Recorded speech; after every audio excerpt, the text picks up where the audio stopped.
Hey, this is Anney. And Samantha. And welcome to Stuff I Never Told You, a production of iHeartRadio.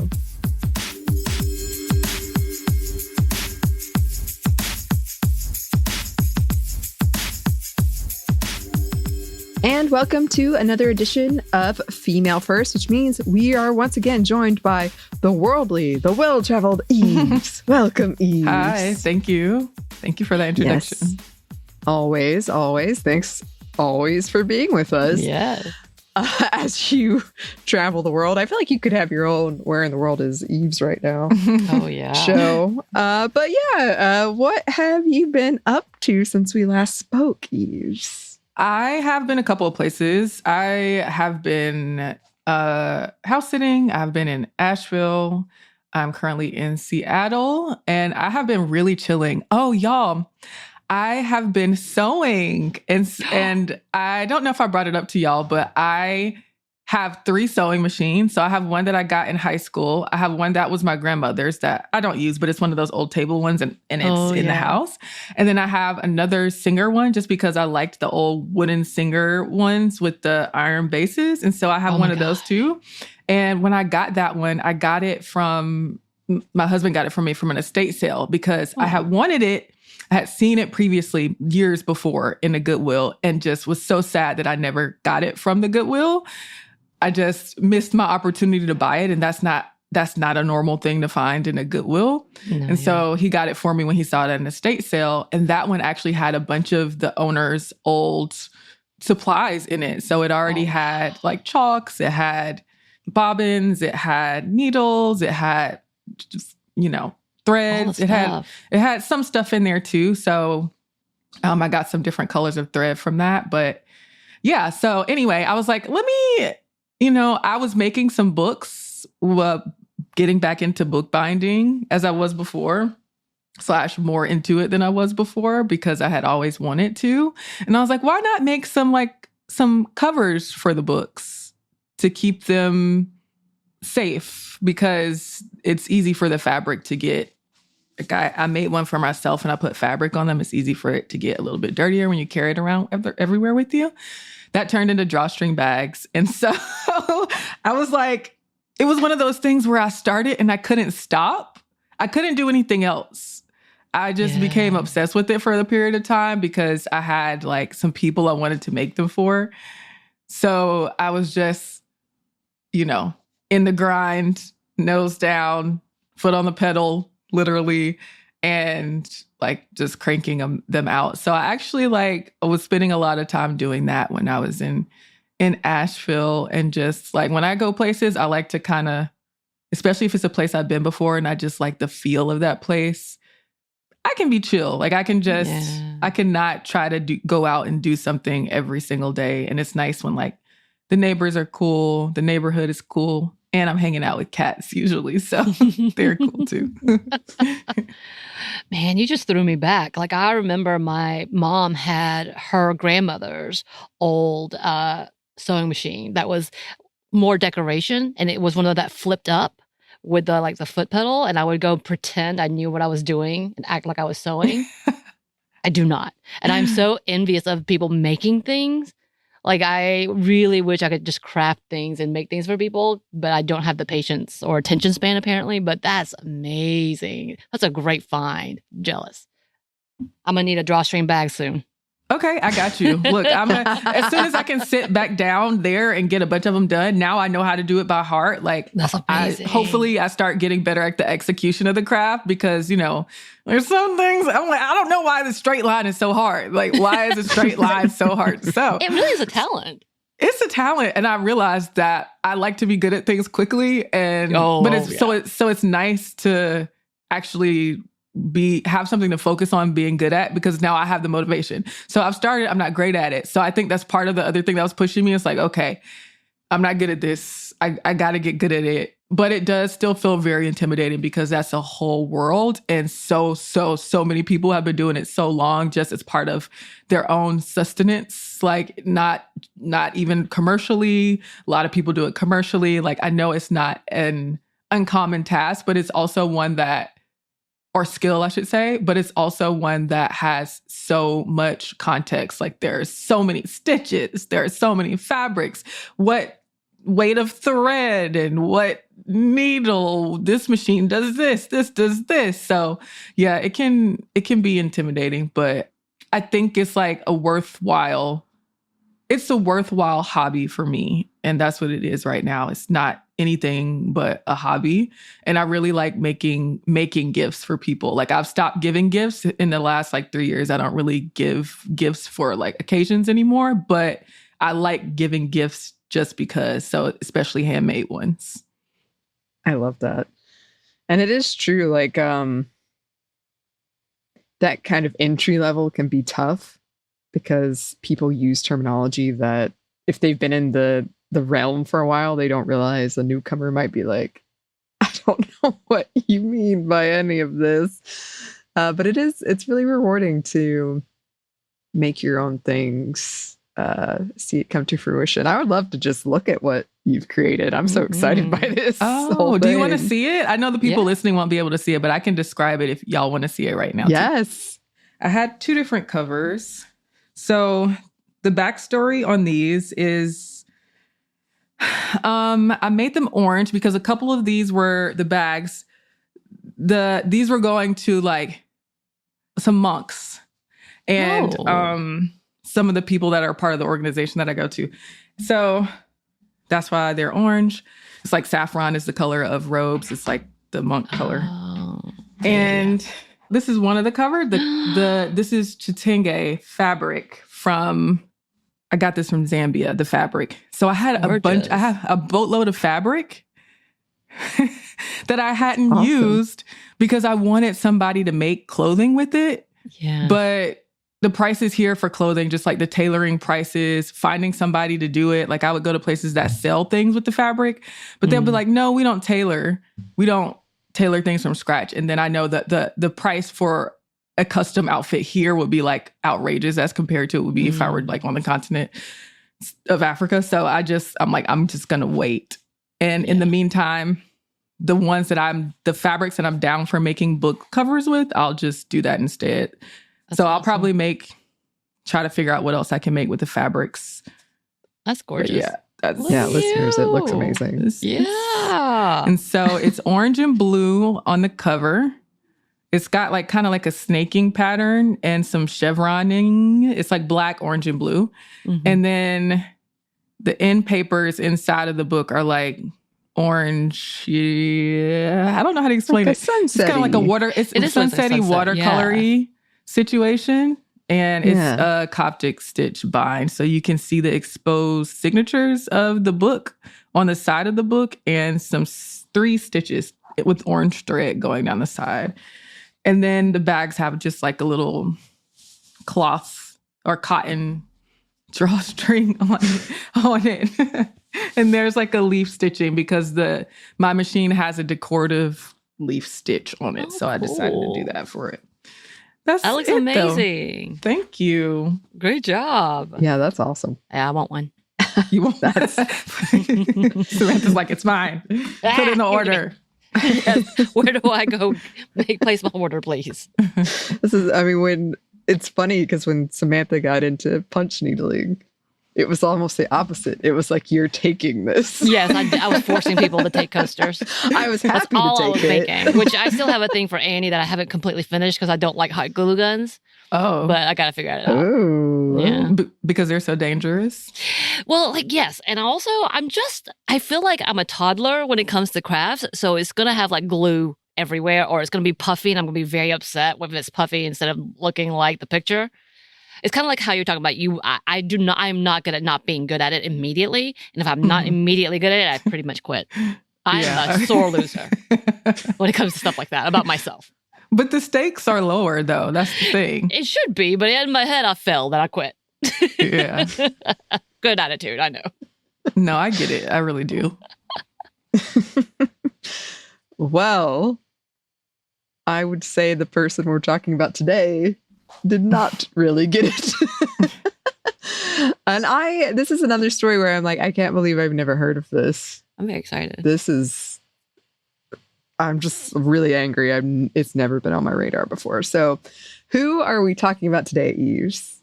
Today we'll be talking about Nana Yaa Asantewaa. So I'm doing my best to pronounce. I am really excited to talk about her, though, because she is a big figure in Ashanti and in Ghanaian history, because she was the first and only woman to be a war leader in Ashanti history. So her story is really fascinating. And this is one of the cases where her legacy has been celebrated after everything that she accomplished, after her life story. She is still being talked about and considered as a hero. So we're talking about her today, but I'm looking forward to learning more about her too, because her history is very rich, but it's also really tied into the history of imperialism, the history of colonialism, the history of the Ashanti people, the history of Ghana. I mean, there's a lot of political history here, social history, cultural history that is a part of the story that we're not going to fully be able to talk about today, that I would like to delve deeper into as well. So yeah, that's who we're talking about today.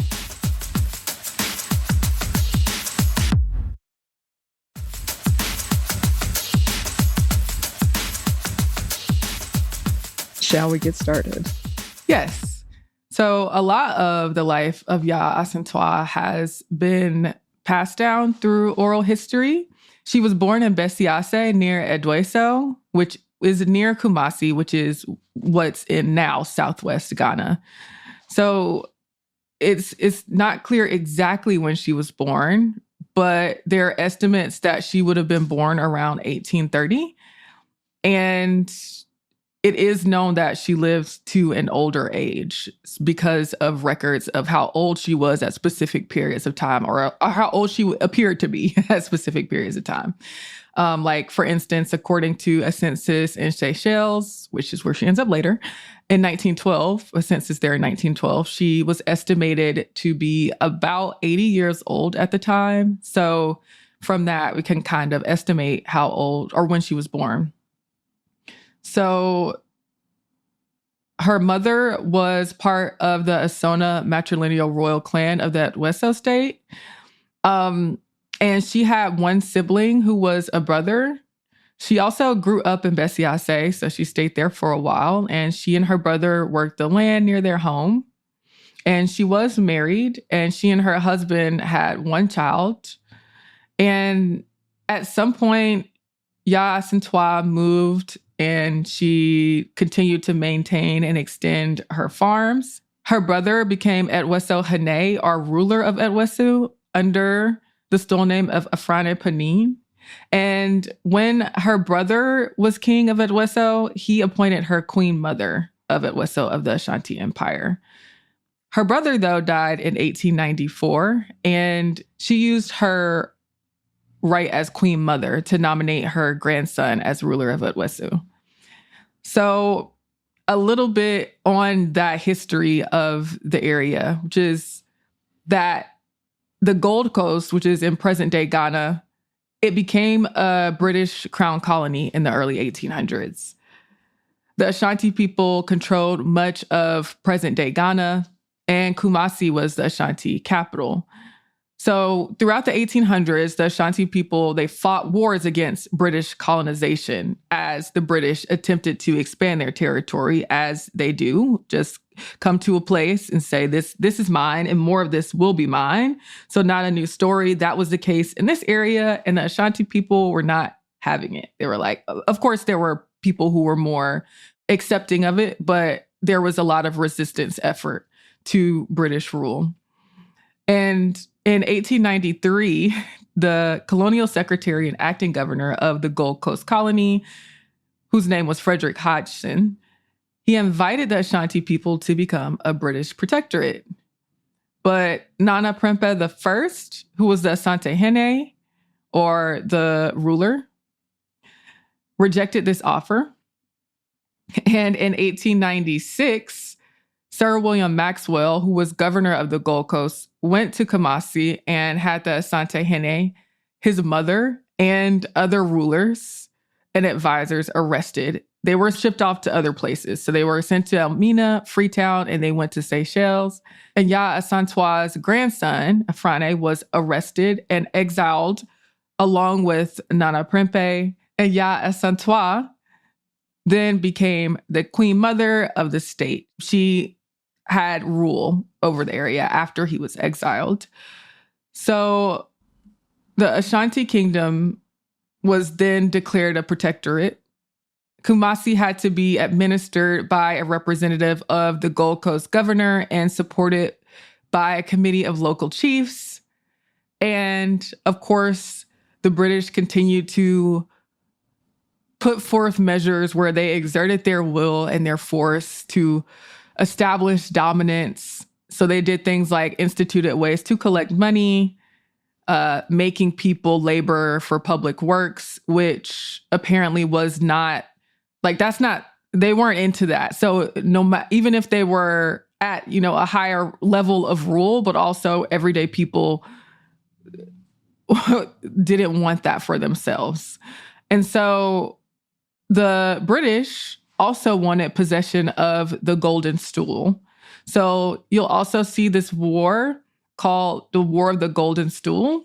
The Golden Stool is very important in Ashanti, for the Ashanti people. It's believed to be a really sacred symbol of the Ashanti people. It holds their souls, it unifies them, it brings them together, it gives them prosperity and strength. So it's really important. It's guarded, it's held close. The British thought, though, of course, without regard to cultural history and to status quo of the people that they claimed were inferior and that they came to rule over, they were just like, I think we'll take control of this. This will be great if we capture this golden stool. We take this golden stool. It'll be symbolic of how much dominion that we have over you. Also, it will have the effect of perhaps destroying Ashanti morale and unity. And so on March 28th, 1900, the Gold Coast governor, Frederick Hodgson, addressed Ashanti rulers. And he told them that they had to surrender, among other things in the address, but he told them that they had to surrender the Golden Stool to British authorities. Yaa Asantewaa was at the meeting. She was like, how y'all just gonna sit here and listen to these ridiculous demands? Like, this is not okay. So that evening, the chiefs had a meeting in Kumasi.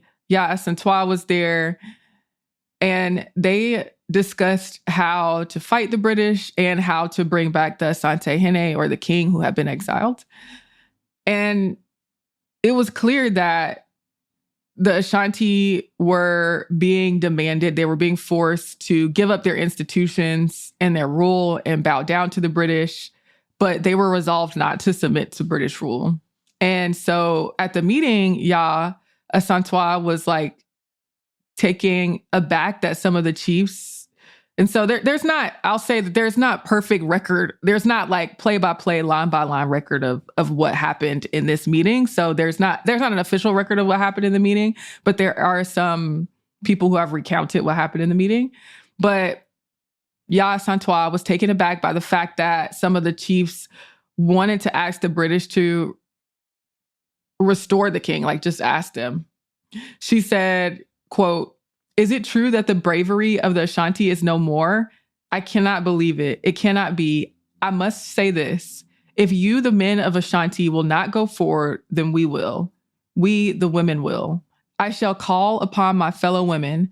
We will fight the white men. We will fight until the last of us falls in the battlefields." So undoubtedly, that's probably a paraphrasing of what she said during that time, but that is what is recorded as what she said.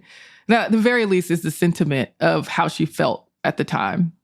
So it's unclear to what extent her sentiments and how she vocalized them really how much that was a factor in how that pushed people to move forward in their resistance effort. But it seems like it did encourage people to push forward in their resistance effort, in addition to people's own feelings about resistance and how they would move forward with it, and also other leaders' sway. So they ended up choosing her to lead the resistance, though, and she did accept the role. So there is a 2007 essay by T.C. McCaskey, and the author says this in the essay. The author says, quote, Yaa Asantewaa's military involvement was inspired in part by patriotism or a comprehensible xenophobia and her embittered family feeling. Nevertheless, the reason she took such a prominent role against the British was that she did indeed desire the return of Agyeman Prempeh, which was the king who had been exiled. That's the end of the quote, by the way. So, yes, I was trying to understand the context of why they chose her in that moment, which it's historians and scholars who have commented on why she was chosen. It wasn't, if she was a first, but it wasn't fully uncommon for women to have positions of power. It wasn't completely rare. It wasn't like it was non-existent that women had a say in certain things and had rule in certain ways. But this was a role that had never been inhabited by anybody before Yaa Asantewaa. So that is a little bit of insight into why she might have chosen to be the war leader. It also could have been that choosing a high figure from Kumasi, where the British colonial administration would have been risky. But clearly, Nana Yaa Asantewaa had proven that she would be a highly capable leader. And so thus begins the Yaa Asantewaa War. She would have been around her 50s or 60s when she led the Yaa Asantewaa War, which lasted from around March until September 1900. As I've seen it put in essays, it was like a back of the force position. She wasn't on the front lines per se as the war leader that she was. The role was actually to plan strategy, to strategize, to come up with tactics for war, to mobilize the forces, to gather the materials for it, to declare agreements like the truces, and to negotiate for peace. So over the course of her time in the position, her support from the Ashanti grew. The resistance laid siege to a fort at Kumasi that the British were posted up in. But after a couple of months, the British sent a force in to shut down the uprising. And the British did end up capturing Kumasi. And eventually the Ashanti territories became a British crown colony. But the Ashanti did what they set forth in doing. Their mission was to protect the golden stool, and they did do that. So it became known as the Yaa Asantewaa War because the Queen Mother was the leader of the effort to fight the British rule of the Ashanti Kingdom, but it's also been called the War of the Golden Stool. Also seen it referred to as the Ashanti Uprising or things like that, noting the significance of their resistance basically first. So Yaa, in 1901, Yaa Asantewaa and the other chiefs were arrested and they were sent into exile in Seychelles for 25 years. So the Ashanti territories became British crown colonies, and Yaa Asantewaa ended up dying in Seychelles in October of 1921. A few years after that, King Prempeh I was repatriated back to Kumasi. And in 1928, he was able to negotiate for the remains of all the people who had died in exile to be exhumed and returned back to Ghana. So that included Yaa Asantewaa.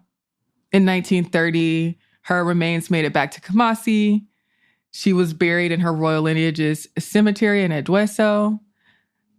And it wasn't until 1957, which would have been over last 35 years after Yaa Asantewaa died, that Ghana gained its independence. And it was at that point when the former Ashanti and Gold Coast colonies became part of the newly independent Ghana. And there was a museum that was dedicated in her name that had a lot in 2000 that had a lot of her belongings in it. A fire did destroy it. And then there was later an effort to bring that museum back. There have also been documentaries about her, and she has been honored and is still honored and celebrated as a hero and warrior queen. That's the story of Yaa Asantewaa.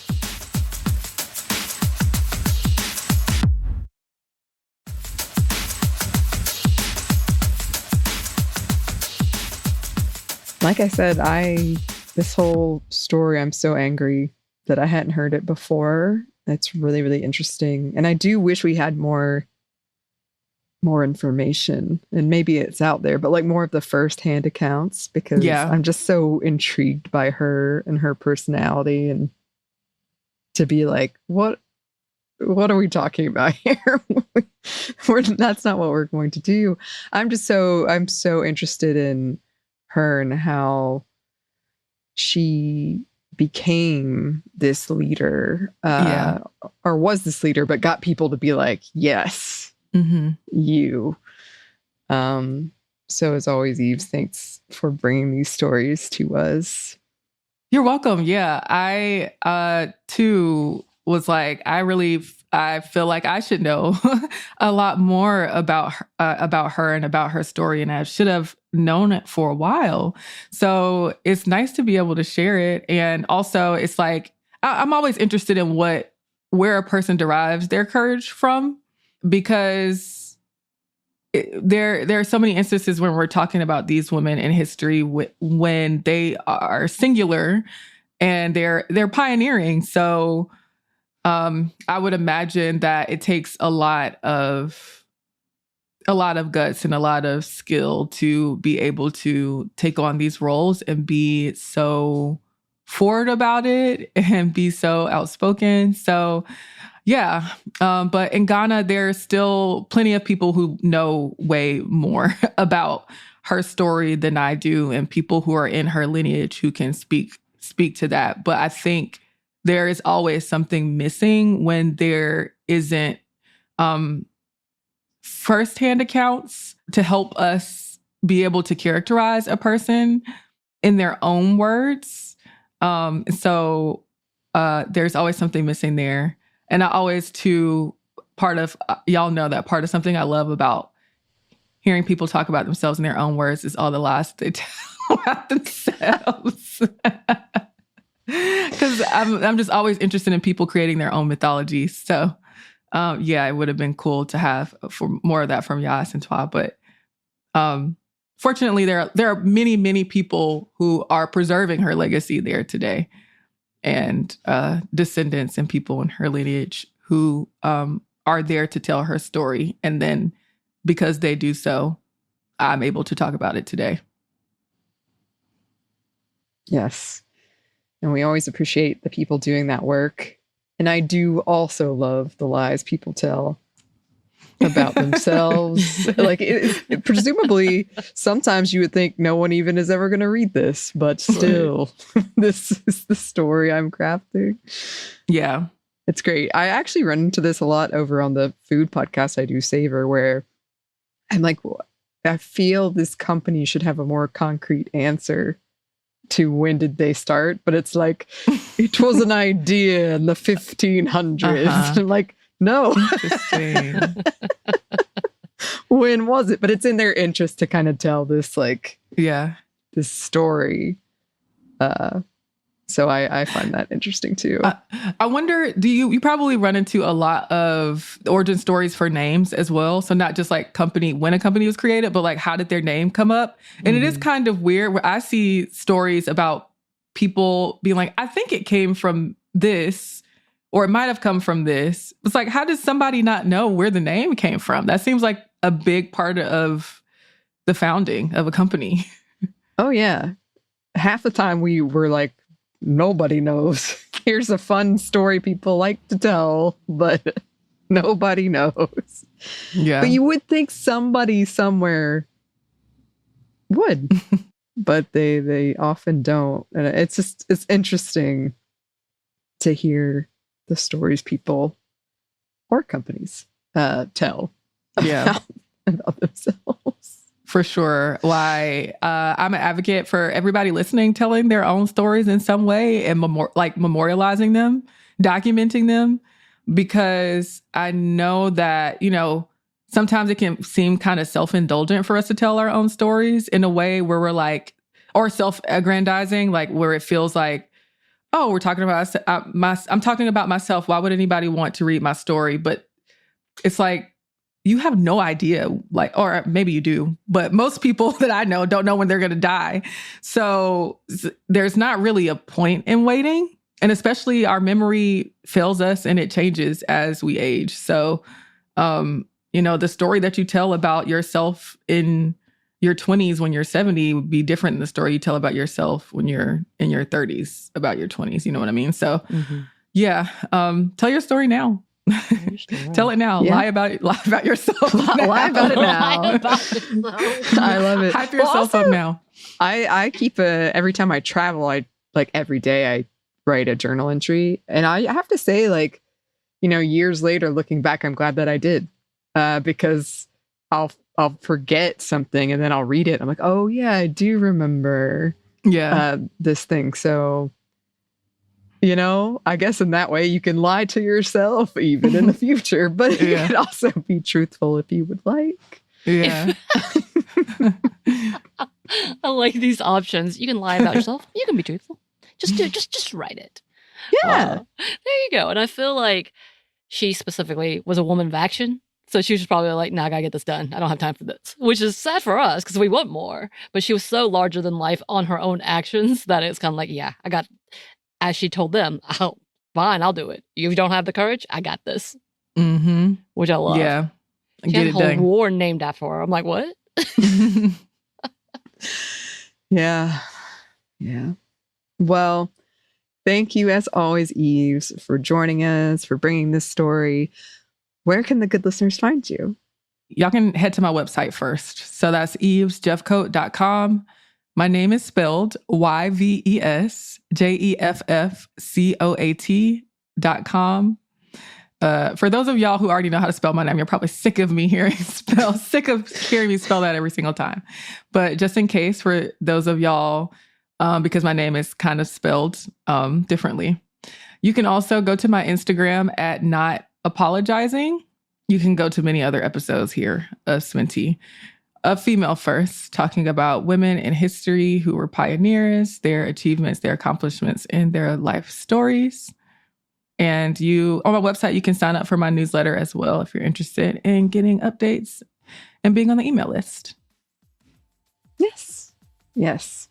Yves always has so much going on. So go check it out, listeners, if you haven't already. And if you would like to contact us, you can. You can email us at hello@stuffmonevertoldyou.com. You can find us on Blue Sky at Monster Podcast or on Instagram and TikTok at Stuff One Never Told You. We're also on YouTube, and we have a book you can get wherever you get your books. Thanks as always to our super producer Christina, our executive producer Maya, and our contributor Joey. Thank you. And thanks to you for listening. Stuff One Never Told You is a production by iHeartRadio. For more podcasts from iHeartRadio, you can check out the iHeartRadio app, Apple Podcasts, wherever you listen to your favorite shows.